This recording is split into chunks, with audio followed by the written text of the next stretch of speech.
Конгресс народов России «Мы, россияне» в Чеченской Республике. О политической платформе Конгресса и перспективах в решении проблем рассказывает Тамерлан Вацаев в рубрике «Тема». Новости о Чеченской Республике со страниц глобальной сети интернет. Подробный анализ материала в рубрике «Чинет» вместе с Тимуром Нажаевым. События, даты, имена в исторической познавательной рубрике «Хронограф» вместе с Амиром Алхановым.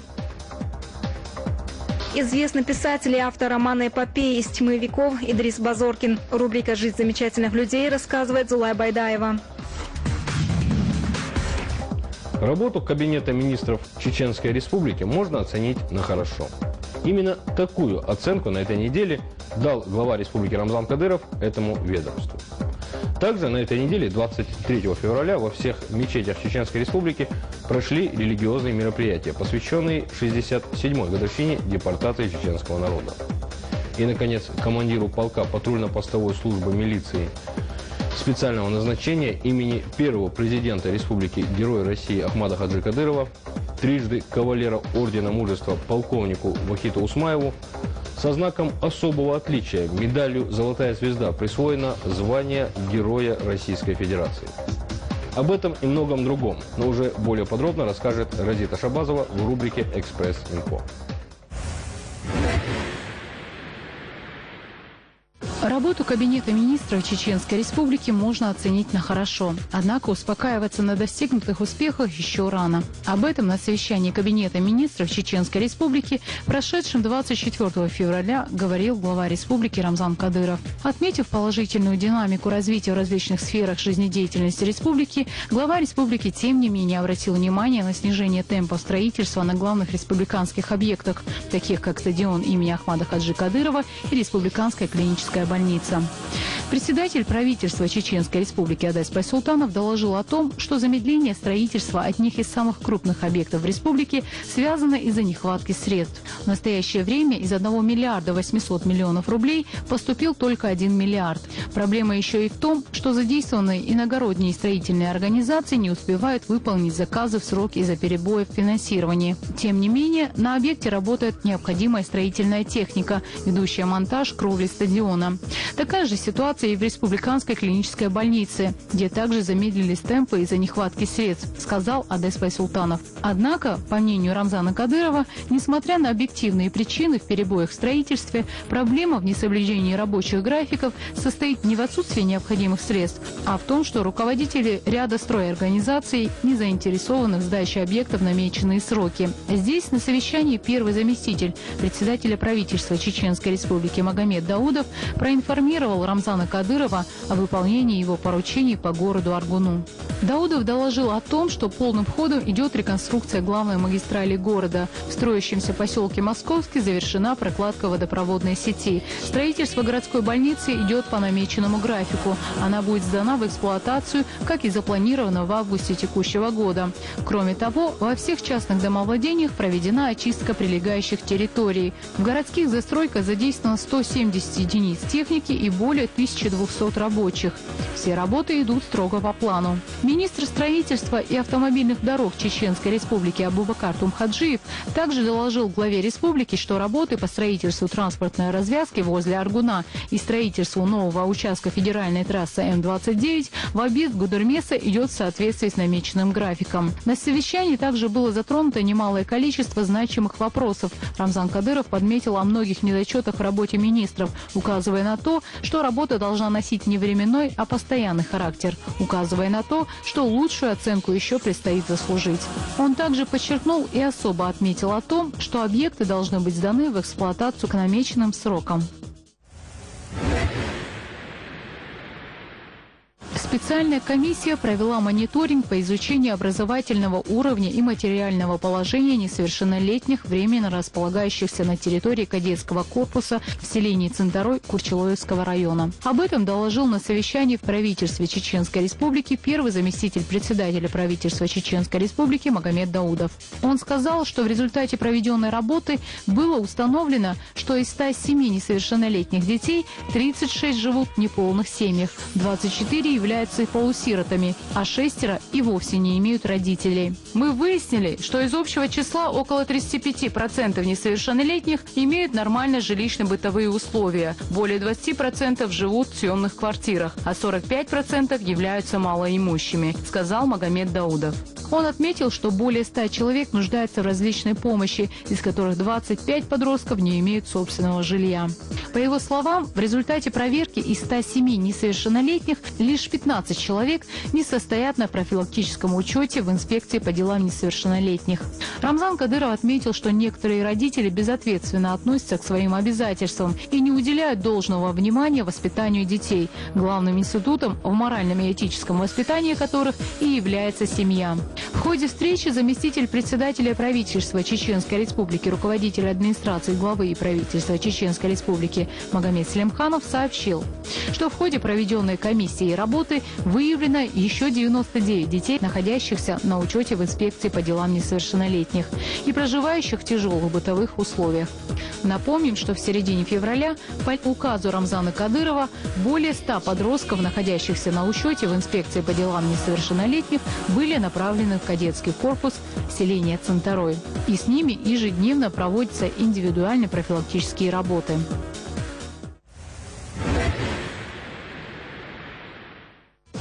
В театрально-концертном зале города Грозный прошел 9-й конгресс народов России «Мы россияне». Здесь собрались представители всех народов России. Это и сотрудники аппарата президента России, члены правительства Российской Федерации и Общественной палаты России, депутаты Совета Федерации и Государственной Думы, полномочные представители глав регионов при президенте Российской Федерации, научные деятели, представители средств массовой информации и студенты различных вузов, собравшихся обсудить исторический опыт дружбы и сотрудничества народов России. После того, как прозвучал гимн России и был открыт конгресс, с приветственным словом к собравшимся выступил глава Чеченской Республики Рамзан Кадыров. В свою очередь спикер парламента Чеченской Республики Дуклах Абдурахманов отметил, что в первую очередь необходимо укрепить равноправие между народами, и только так, по его мнению, возможно достичь желаемого результата. Наша республика – пример единения и согласия всех народов. Здесь строятся мечети, церкви, проводятся дни культуры в разных народов.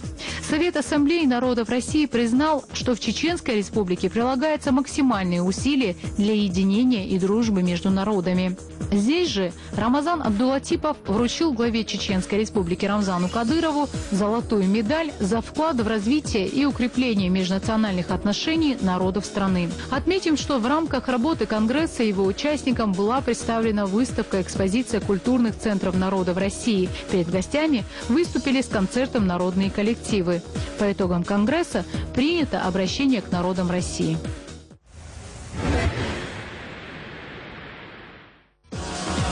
23 февраля во всех мечетях Чеченской Республики прошли религиозные мероприятия, посвященные 67-й годовщине депортации чеченского народа. В память о жертвах сталинских репрессий во всех мечетях прочитали мавлид. Во многих районах совершили религиозный обряд зикр. По поручению Рамзана Кадырова в республике были проведены обряды жертвоприношений. В центральной мечети города Грозного в память о погибших прочитали поминальную молитву дуа.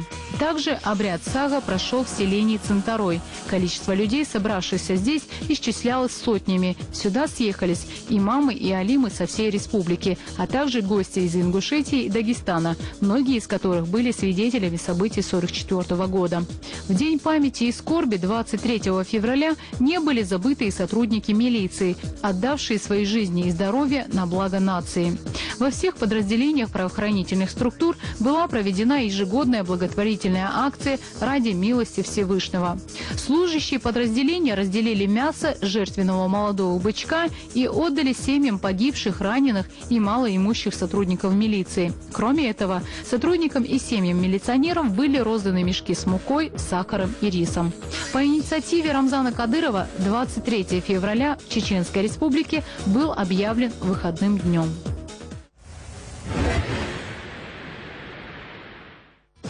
Подарок не заставил себя долго ждать. Во время Конгресса в адрес главы Чеченской Республики от сотрудников Казачьего культурного центра в перерыве между работой Конгресса прозвучала просьба о предоставлении микроавтобуса. Как и было сказано главой республики, просьба сотрудников Казачьего культурного центра была незамедлительно удовлетворена. По поручению главы республики Рамзана Кадырова ключи от микроавтобуса «Газель» мэр города Грозный Муслим Хушиев передал представителям Казачьего культурного центра.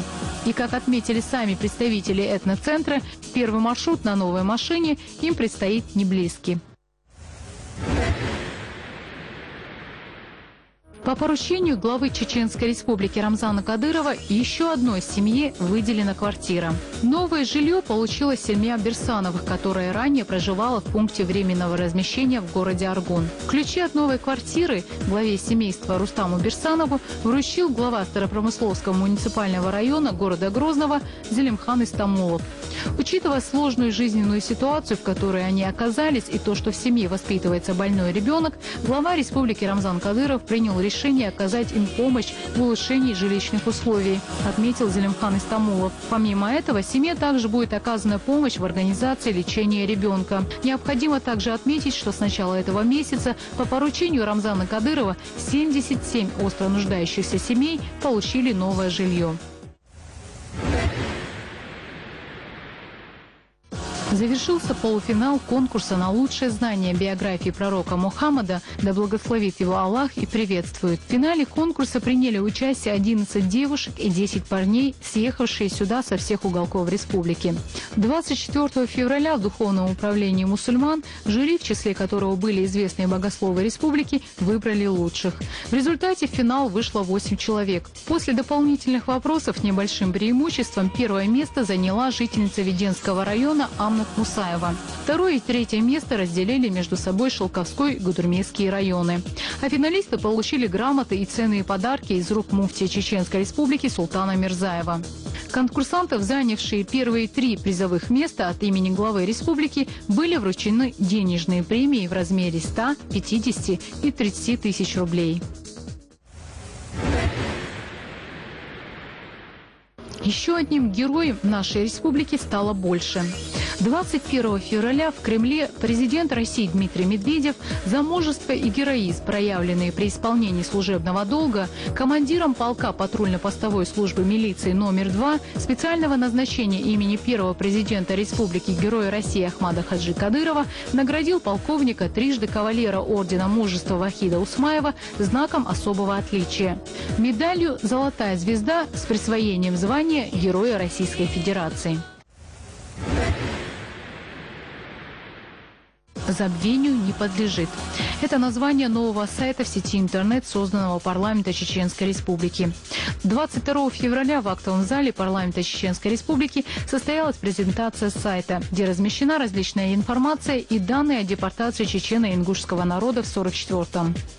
На сбор архивного материала ушло около 4 месяцев. На сайте опубликована база данных личных дел спецпереселенцев, общее количество которых более 60 тысяч человек. В перспективе разработчиками сайта планируется занести всех переселенцев, общее количество которых насчитывается свыше 300 тысяч человек. Задача сайта – сохранить память о людях, переживших события тех дней. На этой неделе на страницах глобальной сети интернет представлена различная информация о событиях в Чеченской Республике и вокруг нее. Глава Чеченской Республики Рамзан Кадыров награжден золотой медалью Ассамблеи народов России за заслуги перед Отечеством в деле укрепления дружеских отношений народов России. А правительством Чеченской Республики принята программа развития дорожной сети на 2011 год. И, наконец, в марте в Чеченской Республике начнут выдачу водительских прав нового образца. Об этом и многом другом подробнее в обзоре новостей виртуальных средств массовой информации. Далее Тимур Нажаев.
протяженностью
Сплоченность и единство – основа благополучия и процветания любой страны. Российская Федерация – многонациональное государство, где особенно актуальны вопросы единства. Именно вопросам межнациональных отношений был посвящен прошедший на этой неделе в Чеченской Республике 9-й Конгресс народов России «Мы, россияне». О политической платформе Конгресса и перспективах решения проблем рассказывает Тамерлан Вацаев в рубрике «Тема».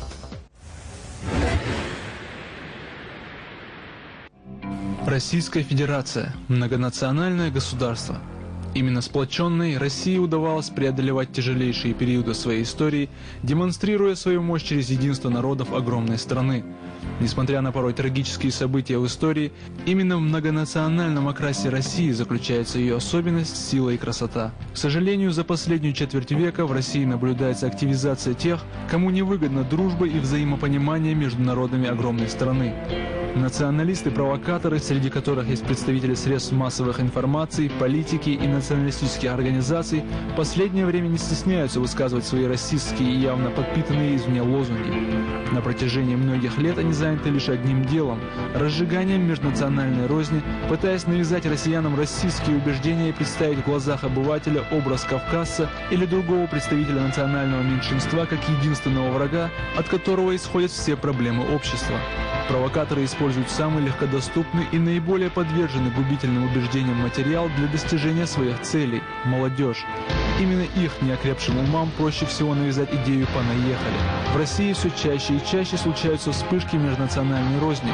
С помощью заинтересованных лиц рядовой конфликт приобретает национальный окрас и превращается в главную новость определенных информационных источников. Именно вопросам межнациональных отношений был посвящен прошедший на этой неделе в Чеченской Республике 9-й Конгресс народов России «Мы, россияне».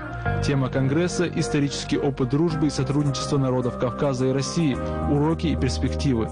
В мероприятии приняли участие глава Чеченской Республики Рамзан Кадыров, члены правительства республики, представители федеральных и региональных органов власти, общественных объединений, молодежных организаций, деятели науки, культуры и искусства. Общая численность участников – около 800 человек. Среди них председатель Совета Ассамблеи народов России Рамазан Абдулатипов, председатель парламента Чеченской Республики Дукваха Абдурахманов, заведующий кафедрой Российской академии государственной службы при президенте Российской Федерации Вячеслав Михайлов, председатель правления Союза писателей России Валерий Ганичев, директор Московского представительства Всемирного конгресса народов Грузии Сандра Ковсадзе, председатель комитета по делам национальности Государственной думы Российской Федерации Валентин Купцов. Также в ходе мероприятия к участникам конгресса прозвучало приветственное слово от председателя Совета Федерации Сергея Миронова и председателя Государственной думы России Бориса Грызлова. Выступая перед участниками конгресса, глава Чеченской Республики Рамзан Кадыров отметил, что в день проведения конгресса исполняется 67 лет со дня депортации чеченского народа в Сибирь и Казахстан. По его словам, люди не должны забывать трагические даты, человечество должно знать историю и извлекать из нее уроки, чтобы подобные трагедии больше не повторялись. Также он отметил, что нельзя жить только одними воспоминаниями о трагических периодах истории. Рамзан Кадыров поздравил россиян с Днем Защитника Отечества и пожелал здоровья, благополучия всем, кто с оружием в руках отстоял независимость Родины, а также всем, кто и сегодня несет нелегкую службу по борьбе с остатками террористов, кто охраняет рубежи России. 23 февраля является трагическим днем истории чеченского народа. В этот день 1944 года по надуманным обвинениям чеченцы были насильственно выселены с родной земли. Это происходило в то время, когда тысячи земляков храбро сражались на фронтах Великой Отечественной войны. Они проливали кровь за Отечество, показывали примеры мужества и давали жизни ради победы над фашизмом. Я считаю, что мы не имеем права забывать трагические даты. Человечество обязано знать историю и извлекать из нее уроки, чтобы подобные трагедии больше не повторялись. Я выражаю свои искренние соболезнования всем, кто потерял своих родных и близких в годы депортации давних будущих. Выступая перед собравшимися, глава республики отметил, что во все времена фактор сплоченности народов России являлся главной национальной идеей, как в политическом, так и в духовном плане. Первый президент Чеченской Республики, герой России Ахмад Хаджи Кадыров говорил, что только объединив усилия мы сумеем сделать нашу Родину сильной и процветающей державой. В этом заключается залог сильного государства. Эти слова для нас святы. Мы твердо следуем этим курсам. Цену единства и сплоченности, как никто другой, знает многонациональный народ Чеченской Республики. Мы все помним трагические 90-е годы и начало 2000-х, когда на этой земле царили хаос, безвластие, беззаконие, а народ жил в страхе и бедствовал. Это продолжалось до тех пор, пока наш народ во главе с Ахмад Хаджим Кадыровым не стал единым фронтом против международного терроризма. Сегодня мы видим возродившуюся республику. Мы не только избавились от следов войны, но и занимаем ведущие места в спорте, культуре, образовании. И самое главное, заложен тот фундамент, на котором можно строить прочное будущее нашей республики, будущее на долгие годы и на столетия. Я уверен, что сегодняшний форум станет импульсом к дальнейшему укреплению единства многонационального народа России. Собравшиеся были едины в том, что от сплоченности народов России зависит и решение задач, поставленных перед государством, и что национальная политика является важной темой сегодняшних дней. Рамазан Абдулатипов отметил, что на Конгрессе собрались люди, чтобы обратиться к руководству страны и народам России о том, что дальше по этому пути идти нельзя. По его словам, необходимо утверждать единство своего Отечества, равноправие и равнодостоинство каждого народа, каждой культуры, и вот тогда россияне будут единой нацией, жизнеспособным народом, который обеспечит возрождение своего Отечества. Слава Аллаху, что мы имеем возможность сегодня действительно принимать здесь в Грозном Конгресс народов России.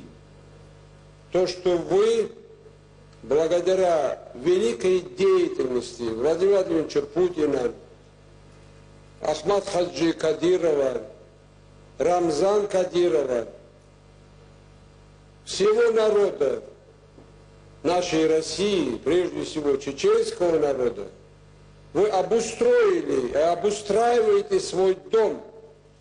И тем самым вы показываете великий пример, как надо жить по-государственному, по-человеческому в своем родном доме. И очень важно, что мы встречаемся здесь, чтобы собрать столько народов, представителей скольких народов, и руководителю Чечни, и чеченскому народу требовалось огромное мужество. Именно в этот день, 23 февраля, они даже отложили свое горе. Они именно в этот день собираются и говорят о будущем. Почему в Чеченской Республике сегодня невозможно выступление с национализмом против какого-то народа? Потому что глава республики, парламент, народ говорит: все, мы пострадали от этого, больше этого не должно быть. И прекращает это. Почему мы не можем в государстве обеспечить такое же состояние? Почему с трибуны Государственной Думы у людей хватает совести свергать целые народы? И почему при этом молчат наши депутаты, которые там есть? И коммунисты, и беспартийные, все.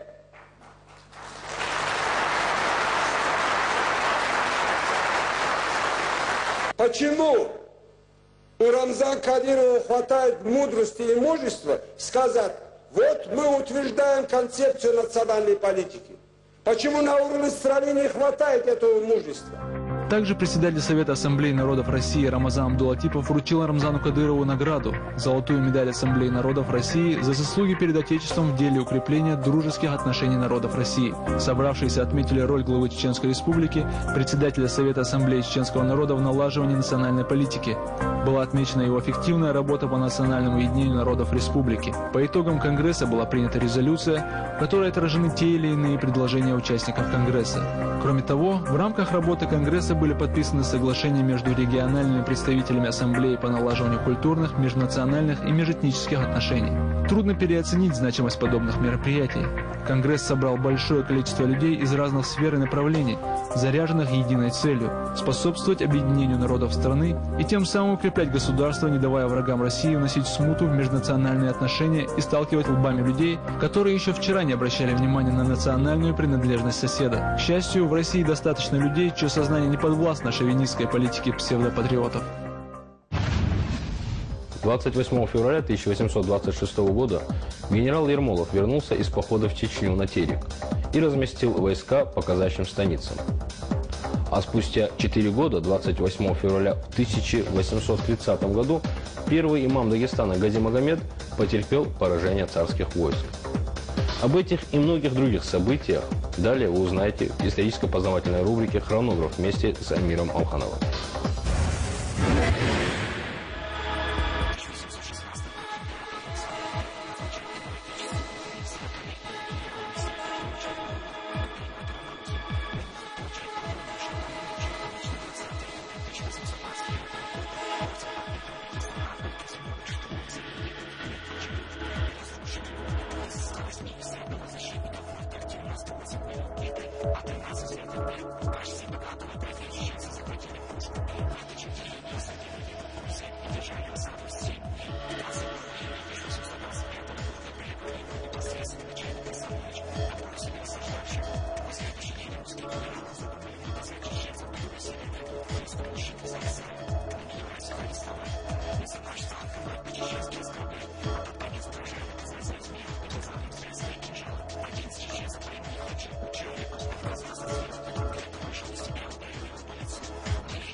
России по дзюдо.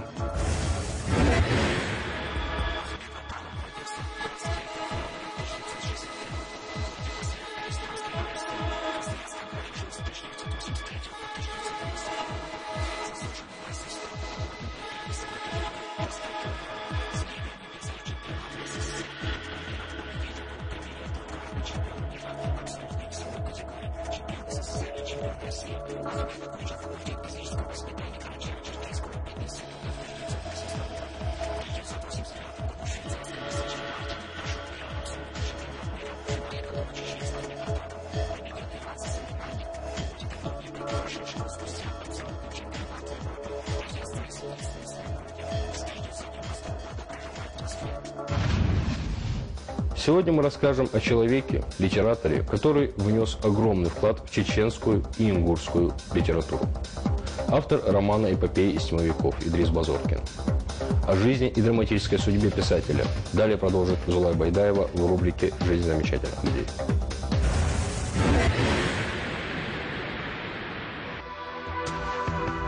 Идрис Базоркин родился в родовом селе Базоркиных, также известном как Мочка-Юрта, которое было основано братом деда-писателя Очко Базоркиным, ныне село Чермен пригородного района Северной Осетии.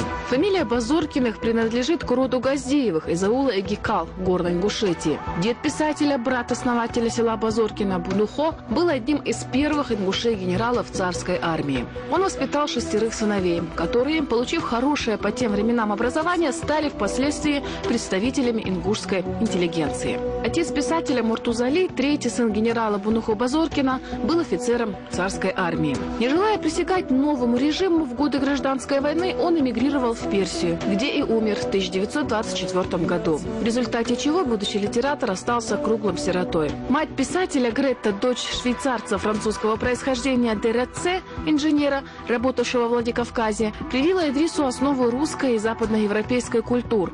Она умерла в 1923 году в Владикавказе, не решившись на эмиграцию вместе с мужем. Сначала Идрис учился в подготовительном классе гимназии во Владикавказе, но в связи с послереволюционными беспорядками вынужден был продолжить дальнейшую учебу в медресе своего родного села. В 1924 году Базоркин поступает на подготовительное отделение Ингушского педагогического техникума в Владикавказе. Учась в техникуме, Идрис впервые стал пробоваться в литературе, писать стихи для рукописного журнала «Красные ростки». Одним из преподавателей Идриса Базоркина был профессор-лингвист Немировский. Он предложил студенту стать его учеником и наследником.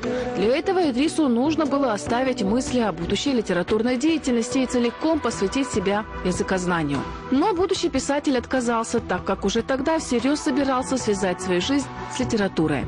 В 1930 году после окончания педагогического техникума Базоркин поступает на общественно-литературное отделение Северокавказского педагогического института в Владикавказе. В эти годы Идрис пишет рассказы, пьесы, стихи и статьи. В 1932 году Базоркин в соавторстве с Мухарбеком Шадиевым издает учебник ингушского языка для 1 класса сельских школ.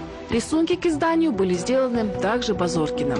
В 1932-1934 годах Идрис совмещает учебу в Владикавказе с работой учителем в селах Горной Ингушетии. В 1934 году в ингушском национальном издательстве «Сердало» в Владикавказе выходит сборник стихов и рассказов Базоркина «Назманч». В том же году Базоркина принимает в только что образованный Союз писателей СССР. В 1934-1935 годах в городе Грозном начинает работу чечено-ингушская театральная студия, вместе с членами которой Базоркин проходит стажировку в Тбилисском государственном театре имени Шато Руставели. В 1935-1938 годах литератор работает завучем педагогического рабфака в Орджоникидзе. В 1937 году из-под пера Базоркина выходит первая в ингушской литературе многоактная пьеса «На заре», в которой рассказывается о борьбе с белогвардейцами на Северном Кавказе в 1919 году. В 1938 году она в переводе на осетинский язык Такаева ставится в Североосетинском государственном театре. В этом же году, уже после слияния Ингушетии с Чечней, Базоркин, как и практически все представители ингушской интеллигенции, перебирается из Орджоникидзе, бывшего в то время центром Ингушетии и Северной Осетии, в город Грозный. Там он работает заведующим литературной частью Чечено-Ингушского государственного драматического театра. С началом Великой Отечественной войны главной темой творчества Базоркина становится тема борьбы против фашизма и победы над врагом. В 1943 году писатель решает перейти исключительно на литературную работу. 23 февраля 1944 года ингуши были депортированы в Северный Казахстан и Среднюю Азию. Таким образом, писатель попадает в Киргизию. Писать и печататься с сосланным литератором в то время было запрещено, поэтому Базоркин занимается сбором материала для своих произведений, надеясь на дальнейшую реабилитацию. В 1956 году во главе группы представителей чеченской и ингушской интеллигенции писатель прибыл в Москву для встречи с руководителями государства, в результате чего находит решение вопроса о реабилитации репрессированных народов. В 1957 году Идрис возвращается в Грозное. В 1958 году он пишет первую в ингушской литературе приключенческую повесть «Призыв». В ее основу легли реальные события времен гражданской войны в городе Владикавказе в начале 1918 года. Во время работы во Фрунзенском театре оперы и балета Идрис наблюдал становление будущего известного хореографа Махмуда Эсэмбаева. Биография Эсэмбаева легла в основу очерка Базоркина «Труд и розы», который в свою очередь послужил основой сценария к фильму «Я буду танцевать». В 1960 году выходит двухтомное избранное собрание сочинений Идриса Базоркина на ингушском языке. В 1963 году выходит его однотомник на русском языке. В конце 1972 года Базоркин инициировал коллективное письмо в ЦК КПСС, в котором поставил вопрос о возвращении пригородного района Северной Осетии под юрисдикцию Чечено-Ингушской АССР. В январе 1973 года в городе Грозном был организован митинг ингушей в поддержку этого ходатайства. Организаторов митинга и вместе с ним Идриса Базоркина обвинили в национализме. Базоркин был исключен из рядов КПСС. Его книги изъяты из библиотек, а имя вычеркнуто из учебников и хрестоматий. Во время осетино-ингушского этнического конфликта в пригородном районе Северной Осетии и Владикавказе в октябре-ноябре 1992 года писатель был вывезен в заложники представителями североосетинских бандформирований, а личное имущество, в том числе рукопись продолжения романа «Эпопеи», было вывезено неустановленными лицами. Со слов соседей известно, что 4 людей в гражданской одежде в сопровождении взвода полностью экипированных вооруженных бойцов, прибывших к дому, где проживал Идрис Базоркин, на легковой машине и военном микроавтобусе УАЗ вынесли и увезли из квартиры писателя несколько больших картонных коробок, набитых бумагами. Судьба рукописей до сих пор неизвестна. В ноябре 1992 года, сразу после завершения вооруженной фазы конфликта, писатель был вывезен в Ингушетию, где и умер 31 мая 1993 года. Похоронен в родовом селении Егикал.